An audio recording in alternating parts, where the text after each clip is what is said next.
This channel does not promote any violent, harmful, or illegal activities. All content provided by this channel is meant for an educational purpose only. প্রতিবাদ আন্দোলন চলছে। Junior চিকিৎসকরা আমরণ অনশনে নেমেছেন।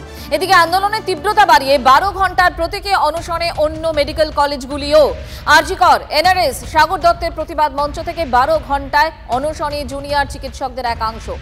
Fair and bright night and day cream ত্বক থাকবে bright সারাদিন, পলিউশন ফ্রি, ঠিক যেন রাতের ফোঁটা সাদা ফুল। সারাদিন হ্যাপি ব্রাইট স্কিন। জুনিয়রদের আন্দোলনকে সমর্থন জানিয়ে পাশে সিনিয়ররাও। ধর্মতলায় 12 ঘন্টার প্রতীকী অনশনে জেপিডির সিনিয়র চিকিৎসকেরাও রয়েছে। এই মুহূর্তে হাসপাতালগুলোর ছবিটা আপনাদের সামনে তুলে ধরার চেষ্টা করব। আরজিকরে রয়েছেন আমাদের প্রতিনিধি সুপ্রিয় এবং পাশাপাশি হীরক মুখার্জি রয়েছেন বাঁকুড়া সম্মেলনীতে। প্রথমেই হীরকের কাছে যাই। হীরক,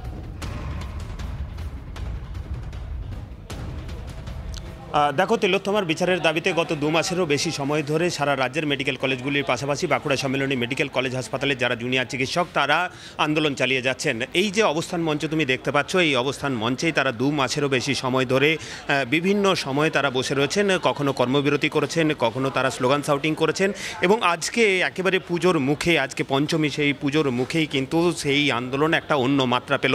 তুমি দেখতে পাচ্ছ যে এই মঞ্চে আজকে অনশন শুরু করেছেন, প্রতীকী অনশন। সকাল 9টা থেকে সেই অনশন শুরু হয়েছে।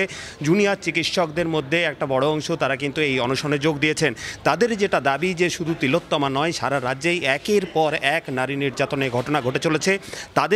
তারা বারবার যে নারী সুরক্ষার দাবি জানিয়ে এসছেন রাজ্য সরকারের কাছে, প্রশাসনের কাছে, সেটার আশ্বাস বারংবার দেওয়া হয়েছে, কিন্তু আসল প্রতিশ্রুতি পালনের জায়গাটা কিন্তু কোথাও গ্যাপ থেকে গেছে এবং সেই জন্যেই তারা মোট 10 দফা দাবিতে আজকের থেকে অনশন শুরু করেছেন। এখানে তুমি দেখতে পাচ্ছ ওয়েস্টবেঙ্গল জেডিএফ এর যে 10 দফা দাবি রয়েছে, সেই 10 দফা দাবি এই মুহূর্তে তারা বুঝতে পারছি। 10 দফা দাবি নিয়ে প্রতীকী অনশন চলছে বাঁকুড়া সম্মেলনী মেডিকেল কলেজে। হীরক আমাদের সামনে সেই ছবিটা তুলে ধরছিলেন। পাশাপাশি আরজিকরের ছবি তুলে ধরবো। এই মুহূর্তে সুপ্রিয় আমার সঙ্গে সরাসরি রয়েছেন। সুপ্রিয়,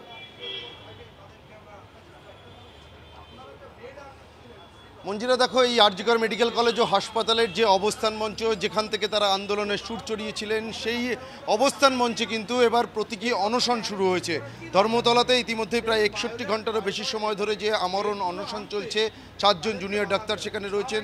তাদের সেই আন্দোলনকে বা অনশনকে সমর্থন জানানোর জন্যেই কিন্তু আরজিকর মেডিকেল কলেজ ও হাসপাতালের যারা জুনিয়র ডাক্তাররা রয়েছেন, তাদের মধ্যে একজন সার্ভিস ডক্টর রয়েছেন, তারা কিন্তু ইতিমধ্যেই এই অনশনে সামিল হয়েছেন। আমরা সরাসরি একটু কথা বলি মঞ্জিরা তাদের সঙ্গে।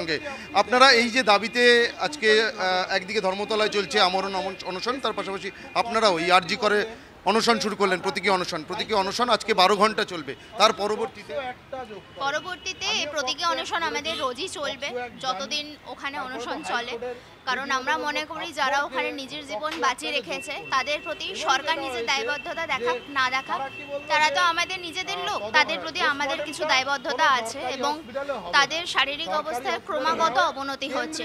রক্তের সুগারের পরিমাণ কমছে, প্রেশার কমছে, ইউরিনে অর্থাৎ প্রস্রাবে কিটোন বডি দেখা যাচ্ছে, যেটা একটা খুবই নজর থাকবে, আমাদের নজর থাকবে। সুপ্রিয়, আপাতত তোমাকে ধন্যবাদ। হীরক, তোমাকেও আপাতত ধন্যবাদ।